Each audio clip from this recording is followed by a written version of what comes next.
বেশ কিছুদিন ধরে অনেকেই ফোন করছেন এবং মেসেজ করছেন। মেসেজে একটি প্রশ্ন যে স্পেশাল এক্সিকিউটিভ কি বাতিল হবে, এ নিয়ে আপনারা তথ্য চাইছেন।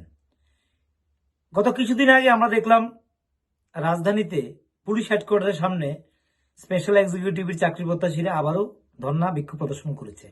মূলত এই ধর্ণা বা বিক্ষোভ প্রদর্শনের নেপথ্যে মূল যে কারণটি ছিল, এর কারণ ছিল গত কিছুদিন আগে আমরা একটি প্রেস মিটে মন্ত্রী সুশান্ত চৌধুরীকে আমরা জিজ্ঞাসা করেছিলাম যে স্পেশাল এক্সিকিউটিভ কি নেওয়া হবে, বা যখন বলা হচ্ছে যে ট্যুরিস্ট গাইড হিসেবে স্পেশাল এক্সিকিউটিভে যারা চাকরি পাবে তাদের মধ্য থেকে নেওয়া হবে ট্যুরিস্ট গাইড, তখন যখন চাকরি হচ্ছে না স্পেশাল এক্সিকিউটিভ, তখন ট্যুরিস্টে তাদের নিয়োগ কিভাবে হবে, কবে হবে? তাহলে পর্যটনের ক্ষেত্রে এখানে বেকারদের চাকরি সুবিধাটা কোথায়, বেকারত্ব দূরীকরণে এখানে কিভাবে পর্যটন সহায়ক হতে পারে, এই প্রশ্নগুলি আমাদের ছিল। আপনারা দেখেছেন, যদিও মন্ত্রী মহোদয় তিনি এটাকে ঘুরিয়ে গোনার মতো প্রশ্ন করেছেন। তিনি বলেছেন সময় মতো দেওয়া হবে। কিন্তু সাম্প্রতিক কিছু রাজ্যের লিডিং নিউজ পেপারে আমরা দেখলাম, এবং আমাকে অনেকেই পাঠিয়েছে, আমরা দেখলাম সেখানে লিখছে যে চাকরিটা হবে না। তারা প্রথম যেভাবে ব্যাখ্যা দিয়েছে সেই ব্যাখ্যার পর শেষে লিখছে যে তারা লিখছে যে রাজ্যের নাকি চাকরি প্রত্যাশী কিছু যুবক বলছে, চাকরি প্রত্যাশীরা বলছে যে চাকরিটা হবে না, চাকরিটা বাতিল হয়ে যাবে টেকনিক্যাল কারণের জন্য। কারণ আপনারা জানেন সাম্প্রতিক বেশ আলোচনা হচ্ছে যে ফিক্সড পেতে চাকরি দিতে পারবে কিনা রাজ্য সরকার।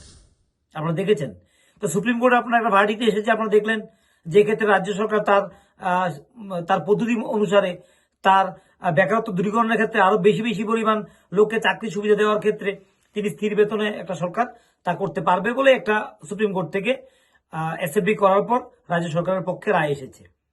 তো গত কয়েকদিন ধরে আমরা এই বিষয়ে কিছু বলিনি, তবে একটা ভিডিওতে আমরা কথা বলেছিলাম যে চাকরিগুলি এখন হচ্ছে না, এডিসির পরে হবে বা পরে হবে বলে আমরা বলছিলাম। তো আপনারা অনেকে বলছেন যে আমরা কিভাবে বলছি এই কথা, যখন চাকরি প্রক্রিয়াটা বাতিল হবে বলা হচ্ছে।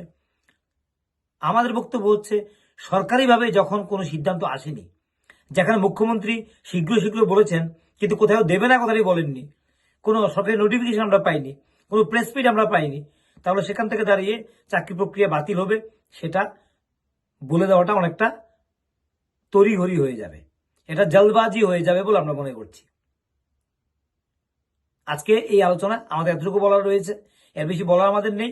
বিগত দিনেও জেআরবিটি বাতিল হবে বলে রাজ্য সরকারের রাজ্যের বেশ কয়েকটি প্রথম সারির দৈনিক পত্র তারা কিন্তু আলোচনা করেছে, প্রভাতী পত্রিকায় আলোচনা হয়েছে, এগুলি বাতিল হয়ে যাবে। তখনও কিন্তু আমরা এখান থেকে বসে বলেছিলাম যে এটা বাতিল হচ্ছে না। আমরা সরাসরি মন্ত্রীর বক্তব্য, দপ্তরের মন্ত্রীর বক্তব্য আমরা নিয়েছিলাম। আমাদের বক্তব্য হচ্ছে সরাসরি যখন রাজ্যের দায়িত্বপ্রাপ্ত মন্ত্রী, যিনি মুখ্যমন্ত্রী, তিনি কিছু বলছেন না, তিনি কিছু বলেননি, তখন সেখান থেকে আমরা আগ বাড়িয়ে কিছু বলে সরকারকে বাড়তি সুবিধা পাইয়ে দিতে আমরা চাই না। কারণ মিডিয়াতে এগুলি বলা হতে থাকলে সরকারের পক্ষে এই বাতিল বুতিল করে দেওয়াটা খুব সহজ প্রক্রিয়া হয়ে যাবে। তাই আমরা চাই এতদিন যারা কষ্ট করেছেন, চাকরির জন্য অপেক্ষায় ছিলেন, এতগুলি প্রক্রিয়া পার করেছেন, দুবার তিনবার নতুন করে যুক্ত হয়েছে রিক্রুটমেন্ট প্রক্রিয়ায়, তখন এই প্রক্রিয়াটি বাতিল আমরা এটা আশাই করতে পারি না। এই শব্দটি আমরা উচ্চারণ করতে চাই না এখান থেকে যে এই চাকরি প্রক্রিয়াটি বাতিল হবে কিনা। এই প্রশ্ন, এই উত্তর, এই ধরনের প্রশ্ন আমরা করতে চাই না কাউকে, কারণ সরকার এখানে দীর্ঘদিন সময় নিয়েছে বেকার চাকরি প্রত্যাশীদের কাছ থেকে। তাহলে এটা বাতিল কেন করবেন? আর যদি এটা বাতিল হয় তাহলে এটা একটা বড় ধরনের ব্লান্ডার হবে সরকারের, আমরা মনে করছি। এবং এই পর্যায়ে বর্তমান সময়ে বাতিল হওয়ার কোনো সুযোগ আছে বলে আমাদের কাছে অন্তত জানা নেই।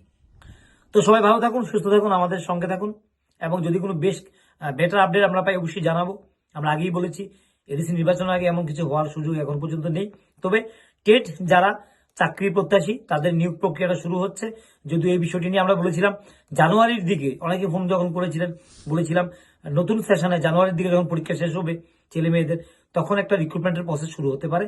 যদি এটা জানুয়ারিতে হয়নি, ফেব্রুয়ারির ফার্স্ট উইকের মধ্যে ফেব্রুয়ারিতে এটা হচ্ছে, এবং বলা যায় ফার্স্ট উইকের পর থেকেই প্রসেসটা শুরু হয়ে গিয়েছিল। এখন প্রত্যেককে রিক্রুট করবে কিনা এই নিয়ে আন্দোলন হচ্ছে, সেই বিষয়টির দিকে আমরা নজর রাখছি, আমরা কথা বলার চেষ্টা করব এই বিষয়ে বিশেষ কোনো আপডেট আমরা পাই কিনা।